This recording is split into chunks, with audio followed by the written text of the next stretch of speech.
to break free from mediocrity and create the life of your dreams. It's an interview with legendary success coach Jack Canfield. Jack Canfield is the world-renowned motivational speaker and author of The Success Principles, but he's probably best known for co-founding the wildly successful series Chicken Soup for the Soul. And in this interview, he talks about how you can use this recession to discover and hone your unique abilities, take 100% responsibility for your life, and create the life of your dreams. According to Jack, most people get in the habit of waiting for something or something to come along and change their situation, when unfortunately, life doesn't work that way. In order to be successful, you have to take charge of the way you respond to the events in your life and change those responses until you get the outcome you desire. And in this audio, you'll hear exactly how to do that. You'll also hear how to sharpen your unique abilities, find a need to fill in this recession, and develop an action plan that works for you. You'll learn the 3 areas we have control over in our life and how to shape them into the cornerstones of success. You'll learn simple exercises to try that will help you celebrate your success and build your self-esteem. You'll learn how to change your behavior so that you're staying positive and using the law of replacement to your advantage. You'll learn why you need to be in a state of relaxation in order to be successful and how to do that, and much, much more. Jack Canfield has helped countless people get from where they are today to where they want to be, and he can help you too. All you have to really do is stay positive, take a good look at yourself and your behavior, and take action. And this audio interview is a great first step. Now let's get going.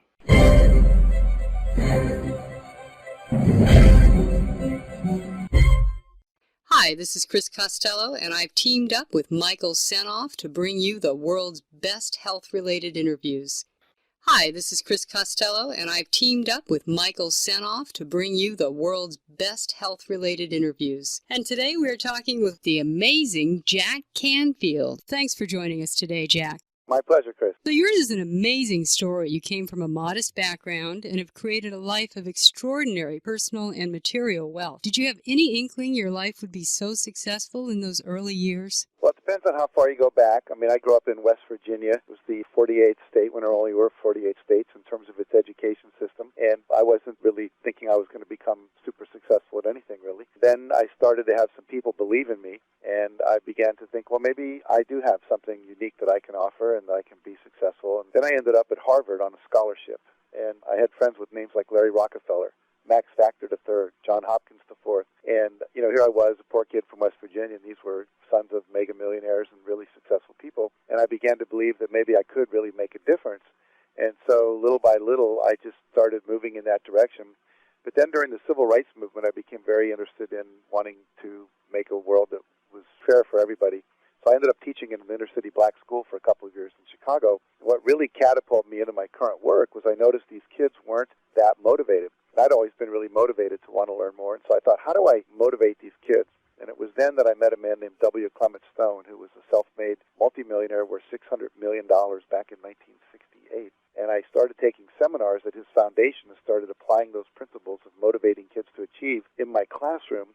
And pretty soon I was being asked to teach all over the Midwest, to teach teachers how to do this. And eventually one day a principal of the school said, my husband's company needs what you're doing.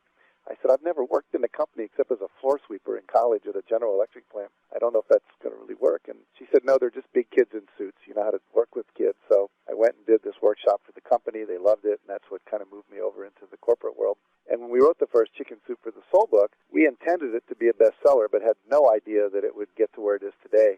And we thought we might do one sequel, and here we are, 212 books later. We have 115 million books in print in 47 languages. So we always dream big, but the dream outstripped us by a lot. There's lots of kids out there right now that are being affected by this economy. And, what would you say to them if they're struggling? Well, I think, struggling is definitely part of what's going on right now for a lot of people. But basically, I teach that you have to take 100% responsibility for your life. And that if you're waiting for someone else to do it for you, if you're waiting for someone to solve the problem, whether it's the new Treasury Secretary Geithner, or it's the guys on Wall Street, or Barack Obama, or your governor in your state, or your boss, or, whatever it is, When we're looking outside of ourselves for the solution, it means we think our life is the result of somebody else's decisions in the past. And so we have to take 100% responsibility. That means giving up all complaining and all blaming. When I had my first interview with W. Clement Stone, he said, do you take 100% responsibility for your life? I said, I think so. He said, it's a yes or no question. And I said, well, I don't know. What does it exactly mean? He said, have you ever blamed anyone for anything? I said, sure. Have you ever complained about anything? I said, sure. He said, then you don't take 100% responsibility. Because when you are really super successful, when you really get the principles of success that will make your life work, you realize everything in your life is up to you. It's your attitude. It's the thoughts you think. You're activating the law of attraction by the images you're holding in your head. You're either worrying and creating negative images, or you're having a positive expectation, expecting the best to happen, and you're creating positive images. Your behavior, what you do and say. Some behaviors will create failure, others will create success. You need to study the attitudes, the beliefs, the thinking patterns, the behaviors of successful people, and you need to adopt those to yourself. So I've spent the last 40-some years doing that and found that you can't wait for other people to make it happen. One of the big things I teach in this kind of economy is you have to become entrepreneurial. We have more people now working in companies they've created as solo entrepreneurs or in small companies of 12 people than we have working in the big multinational companies. We always hear about having so much trouble on TV where they've laid off 4,000 people at Starbucks or 10,000 people at Walmart or whatever. And the reality is that we are able to go out there and find a need and fill it. A good friend of mine, when the first recession hit, he was a salesman for Avery Labels, and his job became very tenuous. While he was almost being laid off, one of the things that happened is someone at a TGI Fridays restaurant said, could you get Avery to print these labels that we're putting on the food in the refrigerator to label like these vegetables came in on Tuesday, so we want to use those before we use the vegetables that came in on Wednesday. But the problem is, we're writing on them in magic marker. Sometimes they're not erasable. The condensation comes in that erases them. It gets all wet and it runs. Could you get Avery Label to print Monday, Tuesday, Wednesday, Thursday, Friday, and maybe make them different colors so people that aren't really too bright or that speak English don't know which ones they are? So he went to Avery Label and they said no. So he said, well, I'm going to start printing the labels I buy from them in my garage. And he bought a small printing press. And he started printing these. And eventually, after about 10 years, his company was called Day Dots. He sold the company for $40 million. And all they do is print dots that you put on food and other kinds of things in the restaurant business and a few other things they came up with over the years. But he found a need, and instead of saying, I can't do it, he found a way to fill it. Another student of mine that I write about in my book, The Success Principles, was going to medical school, and his wife got pregnant when they weren't planning that. And all of a sudden, he needs to get his wife not working anymore so she can stay at home and take care of the baby. And what happens there is he doesn't know how he's going to do that because she was basically putting him through medical school. He goes online, he finds a course that he can take, a weekend workshop on how to market things on the internet. Takes the course, goes out and looks for a product he can sell.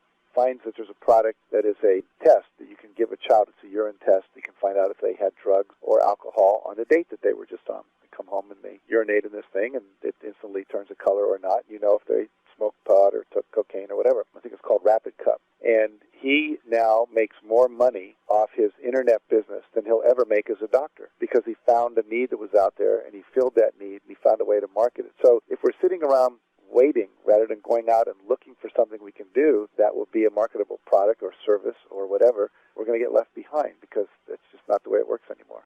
eBay has an eBay millionaire meeting, and people that are eBay millionaires, and they want them to get together and be more effective because they're making money for eBay as well as themselves. One kid, about 3 years ago I met, he had made $10 million in 1 year selling pool tables on eBay. It started with his grandfather actually came and said, will you sell my pool table for me? He said, yeah, I'll sell it online. So he sold it. He made $600. And he said, gee, I need to find another pool table. Well, pretty soon he sold every pool table in town that nobody wanted, started importing them from China, and sold $10 million worth of pool tables. Kid never went to college, doesn't have a BA degree, and makes more money than most people you and I know.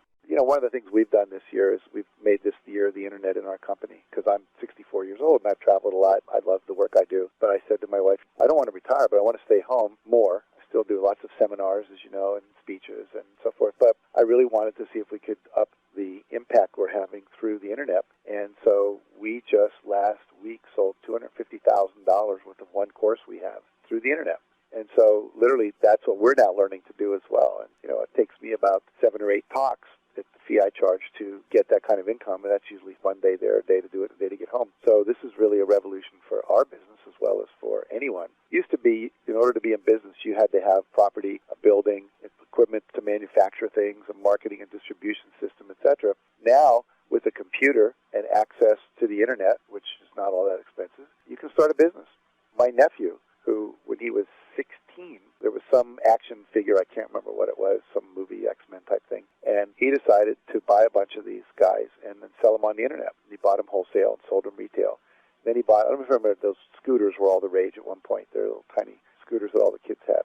And he bought those for $37.50 and sold them for $75. And he made thousands of dollars at the age of 16 on the internet. There's potential everywhere. I mean, even if 10% of our population, which they say is about as bad as it's going to get during this recession, are unemployed, it means 90% of the people still are employed. They're making a living. And there's many people who are very, very wealthy, and many people getting wealthier because of the recession, buying up foreclosed properties and selling them for more than they bought them.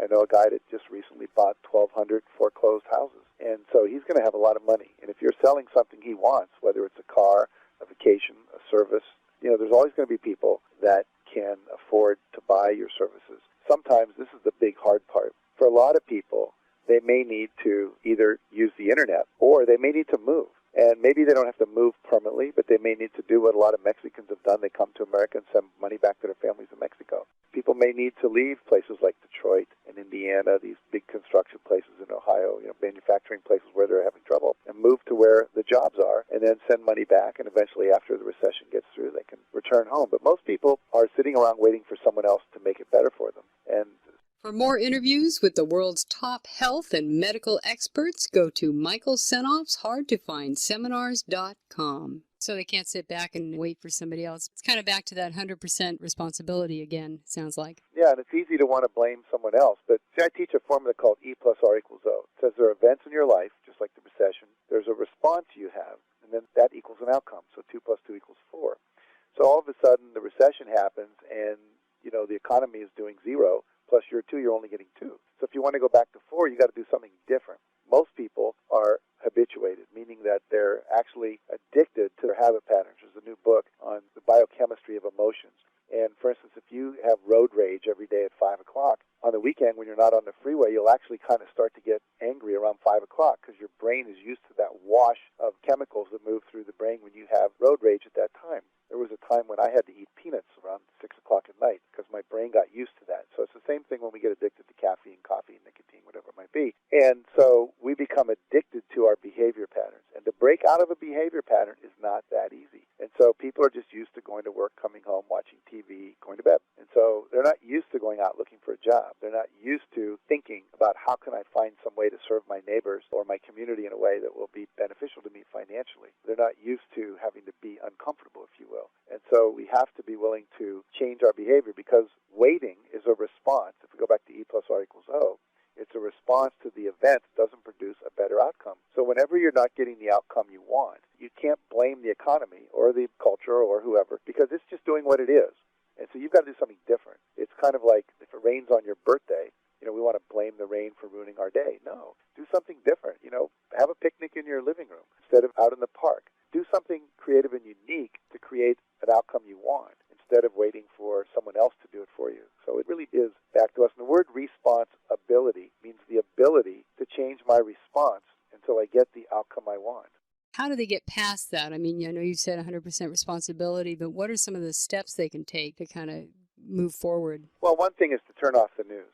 The news is basically a feedback system of the culture where the pain is. So if you step on a tack, you want to feel that in your brain so you can avoid stepping on the tack and stop and, take the tack out of your foot, whatever. So the news is basically negative. It's the same news every night. More people were laid off. There was a war somewhere. Somebody got arrested, whatever it might be. And most of that is not really relevant to our life. And so it puts us in a negative point of view, a negative expectation. We start to go, wow, it's so bad. Why even try it? It's going to get worse. So we hoard our money. So we don't spend. That affects the economy because then there's no circulation of money. People are afraid to lend to businesses because they're afraid it's going to get worse. So the whole thing is an attitude thing. The fact is, the day after the recession happened, the big crash happened, let's say, there were just as many cars that people wanted to buy, just as many people that were willing to work, just as much cash in the economy in people's pockets. The problem is everybody got afraid and nobody was willing to spend it, to circulate it, to lend it. So all of a sudden we're in trouble. So you've got to think positive and stay positive. So turn off the news. Secondly, ask yourself, are there skills that I need to develop that I don't have? We maybe have to go back to community college, maybe have to take an online course, maybe go apprentice with somebody, go to a workshop. There are more workshops and boot camps for how to invest in real estate in a down market, how to do marketing on the internet, etc., that you can attend. There's actually more education takes place every day in American hotel rooms than takes place in our schools. More dollars are spent and more people show up. And so we have to be a constant learner. And so I would say, decide, what are my unique abilities? Like, my unique abilities have to do with editing, writing, inspiring, motivating, doing research to find out what's the best way to accomplish something, etc. So then I take my unique abilities. Your unique abilities could be in carpentry. They could be in sales. They could be in whatever. And whatever you do naturally, ask, is there another way I could cast my skills in an industry or in a job or serving the community that would help people? If my business went belly up and I couldn't sell a book or I couldn't do a workshop, I'd be going door to door going, do you have a kid who needs to be motivated in school? Because I know I can motivate people. So the point being that you have to just get into action and get into communication with the community. Find out what people are wanting. What are they needing? Go door to door. Talk to people. All of a sudden you might find out that people don't have enough gas money to go and buy their groceries. You could start a grocery service. You could pick up food from the restaurants and deliver them to people's homes. You could do personal shopping for people. I mean, there's just so many things you can do. Find out who has the money and what is it they need, and then find a way to serve those people. You know, it's real basic. Stay in action and be in communication. We tend to cocoon ourselves in America, North America, and Canada, and so forth. We stay in our homes. You know, we're buying over QVC now instead of going to the store. So the reality is, if you get out and get into communication with people, patterns start to emerge. You see what people need.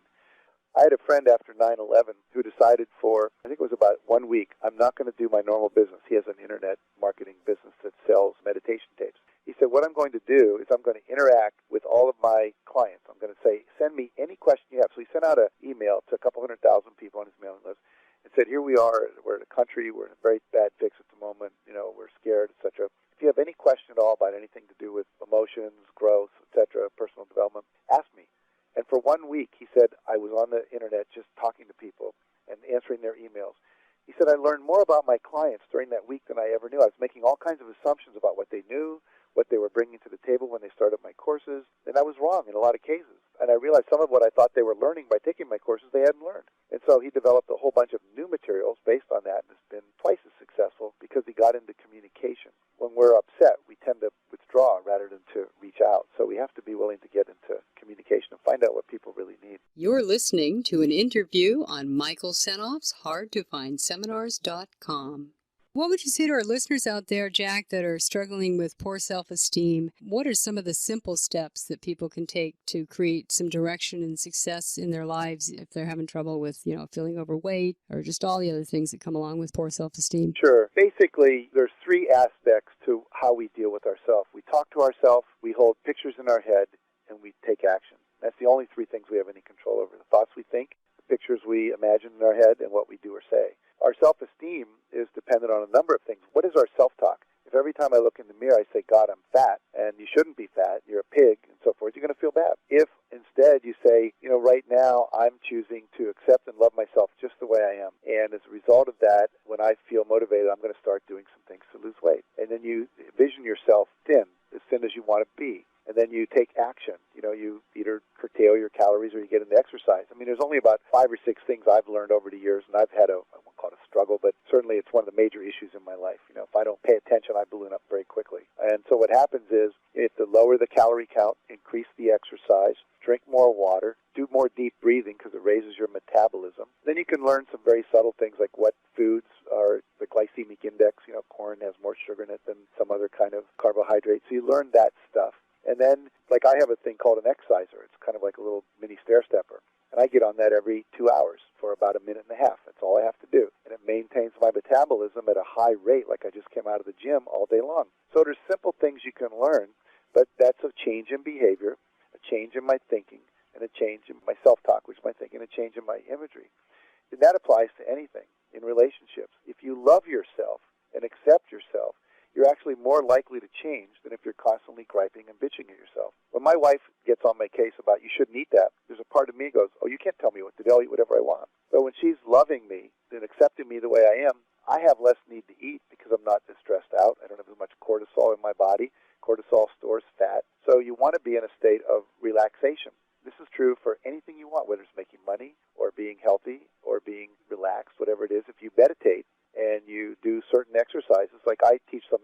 Sedona method. It's a very simple technique for releasing all negative emotions. You can get rid of anger, fear, judgment, self-doubt, whatever it is. It's about a 5-minute process, and literally you end up on the other side. You're relaxed, and you're calm, and your mind's clear.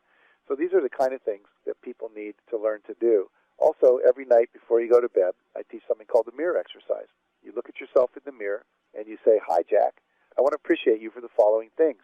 Then anything you did that day where you kept your agreements, you finished a task, you kept some commitment you've made, like you ran your 3 miles, or you did your stair stepper, or you didn't eat cake, any disciplines kept like that, and any temptations overcome. You didn't stay up till 3 in the morning playing Scrabble on some internet game site or whatever it might be. And then you end with, "I love you." If you do that for 40 days in a row, you will absolutely change your relationship with yourself, because it conditions you to appreciate yourself instead of to judge yourself. There's something in psychology called the law of replacement. You cannot get rid of a negative habit unless you replace it with a positive habit. When people stop smoking, they generally overeat. And people that stop alcohol, and you go to an AA meeting, they're all smoking and eating donuts. The idea being that you have to replace something with something else. Now, obviously, overeating is not a good thing to replace smoking with, but the point being that you have to replace it. So if I can replace negative self-talk with positive self-talk, then eventually the positive crowds out the negative, becomes a new habit. Asking for what you want, taking risks, getting the love and nurturing, getting hugs.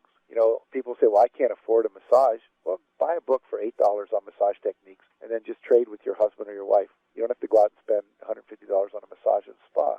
So there's a number of things you can do to build in self-nurturance, to build in positive self-talk, to celebrate your successes, and not beat yourself up with your failures. Get the book, The Success Principles. It contains 64 principles of success. I'm not just trying to sell my book. I've sold almost 500,000 of them. And what I say is that life is like a combination lock. If you know the combination, doesn't matter if you're black or white, male or female, young or old, graduated from college or didn't, the lock has to open. The problem is most people don't have all the numbers, and they don't have them in the right order. So if you read this book, there's 64 principles of success that I've garnered from 40 years of experience, having read 3,000 books, having attended over 600 seminars, and I've tried to boil it down into what I would call the Bible of success. So you can't get where you want to go without changing something or learning something new. Thank you so much for spending the afternoon with us, and we look forward to talking with you again. Well, thanks for having me, Chris. My pleasure. That's the end of our interview, and I hope you've enjoyed it. For more great health-related interviews, go to Michael Senoff's HardToFindSeminars.com.